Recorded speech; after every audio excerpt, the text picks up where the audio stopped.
Yen karate do একাডেমীৰ জয়যাত্ৰা অব্যাহত। একাডেমীৰ সফলতাৰ আঁৰত চেনচাই ভৱকান্ত ইয়েন। নিকুঞ্জ শৰ্মাক ব্লেক বেল্ট প্ৰথম দান প্ৰদান। 38গৰাকী খেলুৱৈক কালাৰ বেল্ট প্ৰদান। দেওবাৰে ইয়েন কাৰাটে ডু একাডেমীৰ অধীনত কণমানি নিকুঞ্জ শৰ্মাই লাভ কৰিলে ব্লেক বেল্টৰ প্ৰথম দান। তদুপৰি একাডেমীটোৰ 38গৰাকী কাৰাটেকাই লাভ কৰে কালাৰ বেল্ট। দক্ষিণ বেলতলাৰ হাইস্কুল ফিল্ডত অনুষ্ঠিত এক অনুষ্ঠানত এই বেল্টসমূহ প্ৰদান কৰে ইয়েন কাৰাটে ডু একাডেমীৰ স্বত্বাধিকাৰী তথা মুখ্য প্ৰশিক্ষক চেনচাই ভৱকান্ত ইয়েনে। তদুপৰি বিভিন্ন ৰাজ্যিক তথা ৰাষ্ট্ৰীয় প্ৰতিযোগিতাত পদকজয়ী একাডেমীৰ কেইবাগৰাকীও খেলুৱৈক সন্মানিত কৰিলে এই অনুষ্ঠানত। এই কাৰ্যসূচীৰ বিষয়ে জনালে ভৱকান্ত ইয়েনে। আজি আমাৰ কাৰ্যসূচীটো হ'ল অসমত ফাৰ্ষ্ট মানে মোৰ আণ্ডাৰত যিটো মানে ব্লেক বেল্ট আমি পৰীক্ষা ইয়াত এক্সাম লৈছিলোঁ তাৰে আজি কালাৰ বেল্ট আৰু ব্লেক বেল্ট এক্সামত এৱাৰ্ডবিলাক আমি দিয়া হ'ব। আৰু লগতে আমাৰ ইয়েন কাৰাটে ডু একাডেমীৰ যি ষ্টুডেণ্ট আমাৰ ওচৰত প্ৰশিক্ষণ লৈ আছে তেওঁলোকে আমাৰ বিভিন্ন এচিভমেণ্ট আছে। এই নতুন যিটো জানুৱাৰী 2024 তেওঁলোকক আমি আজি মেডেলবিলাক বিতৰণ কৰা হ'ব। শিৱসাগৰৰ পৰা সমৰ কলাৰ যাত্ৰা আৰম্ভ কৰা ভৱকান্ত ইয়েনে গুৱাহাটীত ইয়েন কাৰাটে ডু একাডেমী স্থাপন কৰে 2018 চনত। 3জন খেলুৱৈক লৈ আৰম্ভ কৰা একাডেমীটোৰ বৰ্তমান শাখা আছে মুঠ 4টা। বৰ্তমান প্ৰায় 200গৰাকী কাৰাটেকাই ভৱকান্ত ইয়েনৰ তত্বাৱধানত গ্ৰহণ কৰি আছে কাৰাটেৰ প্ৰশিক্ষণ। মই শিৱসাগৰৰ পৰাই ষ্টাৰ্ট কৰিছিলোঁ সমৰ কলা। তাৰপৰা শিৱসাগৰৰ পৰা ষ্টাৰ্ট কৰাৰ পিছত মই 2018 চনত গুৱাহাটীত নতুন বেচ এটা ষ্টাৰ্ট কৰিছিলোঁ অক্টোবৰ মাহত। তাৰপিছতে এতিয়া বৰ্তমান মোৰ 4খন চেণ্টাৰ চলি আছে yen karate do academy Bongaon, Jorhat, Lakshmi মন্দিৰ আৰু অৰুণজ্যোতি এনেকৈ বিভিন্ন জেগাত চলি আছে। প্ৰায় ষ্টুডেণ্ট আমি খুব বেছি 3জনৰ পৰা ষ্টাৰ্ট কৰিছোঁ। এইটো এনেকুৱা এটা ভাল লাগিছে 3জনৰ ষ্টুডেণ্টৰ এজন খুব মানে ফেমিলি মানে ছাপৰ্ট নাই, ফাইনেন্সিয়েলি অসুবিধা। মোৰে ভতিজা হয় ৰাহুল জৈন। তেওঁ মই এনেকুৱা এটা জংঘলত এনেকুৱা এটা পাহাৰত দৌৰ জামৰ পৰা যে কাৰাটে মই অলপ ট্ৰেইনিং কৰাইছিলোঁ। এতিয়া বৰ্তমান কামাণ্ডোত চাকৰি পাইছে নতুনকৈ। সি ব্লেক বেল্টাৰ নহয় কিন্তু মানে আমাৰ স্পৰ্টছৰ লগত হেৰি হৈছিলে। তাৰপৰা এতিয়া বৰ্তমান মোৰ ওচৰত ব্লেক বেল্ট 5জন হৈছে মোৰ ইয়েন কাৰাটে ডু একাডেমীত। আৰু ধুনীয়া এটা এতিয়া নিয়াৰ এবাউট আমাৰ হিচাপ কৰিবলৈ গ'লেতো 200 এবভ হয়। প্ৰেক্টিছটো আমাৰ বনগাঁও ফিল্ডত হয় আৰু হাউচ নম্বৰ 4ত ইনডোৰ বৰষুণ দিলে হয়। আৰু যোৰহাটতো ছেইম হাউচ নম্বৰ 26 মেৰিগ'ল্ড স্কুলৰ লগত টাইপ কৰিছোঁ। মেৰিগ'ল্ড আমাৰ শুভলক্ষ্মী মেমকো আমি ধন্যবাদ জনাইছোঁ ইয়াৰ পৰাই। তেওঁ প্ৰথমতে মোক তাত এটা সুবিধা দিছিলে একাডেমীৰ ভিতৰত মানে স্কুলৰ ভিতৰত তেওঁ ক্ৰেছ এইবিলাক আছে স্কুল আছে প্লে স্কুল তাতে মোক শিকাব দিছিলে।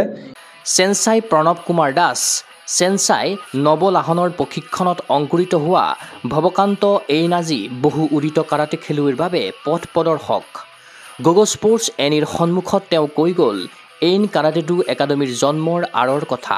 মোৰ গুৰু প্ৰণৱ কুমাৰ দাস চানছে, তাৰ আগত নৱলাহন চানছে, তেওঁলোকৰ পৰা মই কুমফু আৰু কাৰাটে মই শিকিছোঁ। শিকাৰ পিছত যেতিয়া এজন ল'ৰাক জন্ম দিয়াৰ পিছত যেতিয়া ডাঙৰ হৈ যায় তেওঁতো নিজে এটা ঘৰ বনাই ছেপাৰেট হৈ যায়, ফেমিলিটো পোহপালন কৰে। ময়ো এনেকৈ ব্লেক বেল্ট যেতিয়া মই 2 দান 3 দান যেতিয়া হৈ গ'লোঁ তাৰপিছত মই ভাবিলোঁ মই নিজেই এটা মোৰ নিজৰ টাইটেলত মোৰ নিজৰ BK ইয়েন মাৰ্চেল আৰ্ট বুলি খুলিব মন যোৱা নাই। তাকে মই নিজৰ টাইটেলটোত ইয়েন কাৰাটে একাডেমী বুলি বিভিন্ন আমাৰ ছিনিয়ৰ চিটিজেন মানুহ আছিলে তেতিয়া সময়ত নামটো গঠন কৰিলে ইয়েন কাৰাটে বুলিয়ে ৰাখা বুলি শ্ৰীযুত কুলেশ্বৰ লাগাচুং চানছে ছাৰ, তেওঁ এজন বহুত সমাজকৰ্মী। অৰিন্দম প্ৰিন্স পাংগিং তেওঁ এডিটৰ স্বত্বাধিকাৰী আছাম লোটাডৰ। এনেকৈ বহুত আমাৰ টাইটেলৰ মানুহ আছে বহুত। তেওঁলোকে সকলোৱে ক'লে এইটো নামতে নামাকৰণ কৰিলে তোমাৰ ভাল হ'ব। সেইটো এটা সাফল্যমণ্ডিত হৈছোঁ। এইটো আপুনি সোধাৰ কাৰণে খুব ভাল লাগিছে। সাফল্যমণ্ডিত মানে মই যেতিয়া ইয়াত গুৱাহাটীতো ক্লাব খুলিছোঁ তেতিয়াৰ পৰা অপেনাৰ হৈছে নিকুঞ্জ শৰ্মা। আজি যিদৰে নেকি নিকুঞ্জ শৰ্মাক আমি ব্লেক বেল্ট প্ৰদান কৰিম, তেওঁ ফাৰ্ষ্ট গুৱাহাটীত মানে ক্লাছ খোলোতে 3জনৰ পৰা তেওঁৱেই অল আছাম আস্কা, তেতিয়া আস্কা আছিলে অল ষ্টাইল কাৰাটে ডু এছ'চিয়েশ্যনৰ চানচে মনোজ হাজৰিকা ছাৰ আমাৰ গুৰুহে হয় অসমৰ। তেওঁ যেতিয়া তেওঁৰ বডিত খেল এখন পাতিছিলে RG বৰুৱা কলেজখনত, তাতে মোৰ ষ্টুডেণ্ট মানে চিলভাৰ মেডেল পাইছিলে। তাৰ পৰাই মোৰ এতিয়া বৰ্তমান চেম্পিয়ন মানে যিটো বেষ্ট ফাইটাৰ আছে কেছ প্ৰাইজ মনি পোৱা আছে best of the best Rajdeep য়েইন নেহাল কুমাৰ এনেকৈ বিভিন্ন জ্ঞান মেধি প্ৰিয়ংকা এনেকৈ আমাৰ বেষ্ট ফাইটাৰো আছে আৰু বিভিন্ন এচিভমেণ্ট গ'ল প্ৰত্যেকখন খেলতে আমি য'তেই যাওঁ নেতাজী কাপেই হওক দেৱাই হওক চবতে আমাৰ গ'ল্ড চিলভাৰ ব্ৰঞ্জ মানে থাকিয়েই এইটো এটা আমাৰ ভাল এচিভমেণ্ট 7 বাৰকৈ আন্তঃৰাষ্ট্ৰীয় প্ৰতিযোগিতাত পদকজয়ী ভৱকান্ত এইনে 44 বছৰ বয়সতো ভেটান শাখাত বিভিন্ন প্ৰতিযোগিতাত নিজস্ব প্ৰদৰ্শন আগবঢ়াই আহিছে শেহতীয়াকৈ পঞ্জাৱত অনুষ্ঠিত এক প্ৰতিযোগিতাত তেওঁ লাভ কৰিছে 2টাকৈ স্বৰ্ণ মই ষ্টেটৰ পৰা ধৰি ডিষ্ট্ৰিক্টৰ পৰা ধৰি এতিয়ালৈকে প্ৰায় মোৰ 100 ক্ৰছ হৈ গৈছে মই এতিয়া বৰ্তমান ৰিচেণ্ট মই যোৱা বছৰো মই পাঞ্জাৱত 2টা গ'ল্ড পাইছোঁ ইণ্টাৰনেশ্যনেল লেভেলত ৱৰ্ল্ড লেভেলতো মোৰ আছে কাটাবিলাকত অনলাইনত আৰু এনেকৈ মই অফলাইনত টোটেল মিলাই মই 7 টাইমছ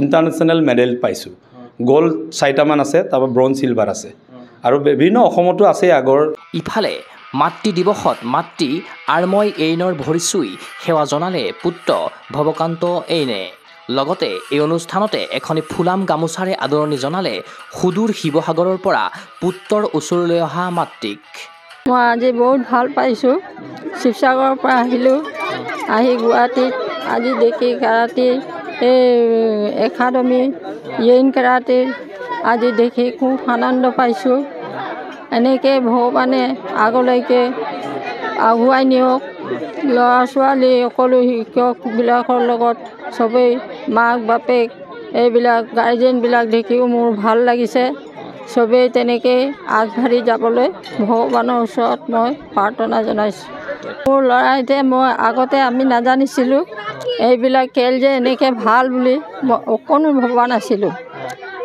যাবলৈকে আমি মনা কৰি থাকোঁ মই নালাগে যাব পঢ়া শুনা কৰা এনেকৈ যে আগবাঢ়ি গৈ এনেকুৱা এটা হ'বগৈ বুলি মই অকণো ভবা নাছিলোঁ এতিয়া চাইছোঁ বহুত ভাল লাগিছে বহুত ভগৱানে এনেকৈ আগলৈকে নিব বুলি ভগৱানৰ ওচৰত মই প্ৰাৰ্থনা জনাইছোঁ ভৱকান্ত এইনৰ প্ৰশিক্ষণত সুখী খেলুৱৈসকলৰ অভিভাৱকসকল ভৱকান্ত এইনৰ প্ৰশংসাত পঞ্চমুখ এগৰাকী অভিভাৱক ভাল লাগিছে কাৰণ ছাৰৰ অনুপ্ৰেৰণাত মোৰ ল'ৰা ছোৱালী পাইছে তাৰ লগতো তেওঁ সপৰিয়াল তেওঁ ল'ৰা ছোৱালী প্ৰিয়াংশী তাৰপিছত ইয়ান তেওঁক বহুত ছাপৰ্ট দিছে লগতে বাইদেউ দিছে তাৰ উপৰিও তেওঁলোকৰ যেতিয়া আমাৰ খেলবিলাক হয় ছাৰে ধুনীয়া কৰি পৰিচালনা চলাই নিয়ে ধুনীয়াকৈ দেখাই দিয়ে মোৰ ল'ৰা সেইকাৰণে তেওঁ আজি best of the best player হিচাপে অৰ্জন কৰিছে এইটো মানে শিকায় যিটো টেকনিকবিলাক শিকাই ভাল লাগিছে সেইকাৰণে ছাৰৰ তাত মানে ল'ৰা ছোৱালী বেছি মানে আগমন হৈছে আৰু উল্লেখ্য যে এইন কাৰাটে-ডো একাডেমীৰ অধীনত তথা ভৱকান্ত এইনৰ প্ৰশিক্ষণত এতিয়ালৈকে এই একাডেমীৰ পৰা 5গৰাকী খেলুৱৈয়ে লাভ কৰিছে ব্লেক বেল্ট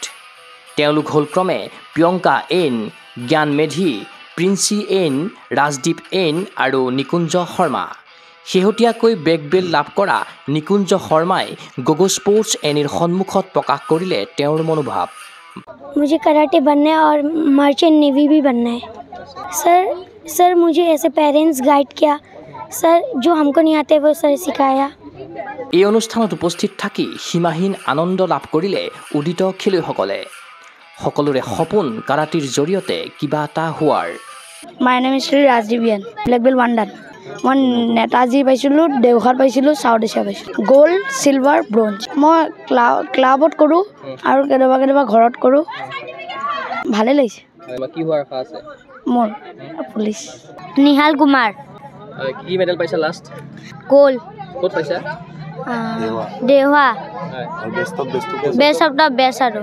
पैसा আজি কিবা পাইছা নেকি আজি বেলটো কৈ দিয়া বেল পাইছোঁ বেল কি বেল পাইছা পাৰ্পল বেল পাইছা কেনেকুৱা লাগিছে আজি ভাল লাগিছে মোৰ ছাৰ বিষয়ে কি ক'বা ছাৰে মোক ভালকৈ শিকায় আৰু প্ৰিয়ংকা বা পিঞ্চি বা আৰু ৰাজদীপে মোক টেকনিক শিকায় ভৱিষ্যতে কি হোৱাৰ আশা আছে মই ডক্টৰ ক্ৰীড়ানুৰাগীৰ আশা ভৱকান্ত এইনৰ প্ৰশিক্ষণত কাৰাটেৰ ক্ৰীড়াংগনত দুপদূপে আগবাঢ়ি যাওক এইন কাৰাটে-ডো একাডেমীৰ খেলুৱৈ চিন্ময় বৰাৰ প্ৰতিবেদন গগো স্পৰ্টছ এনি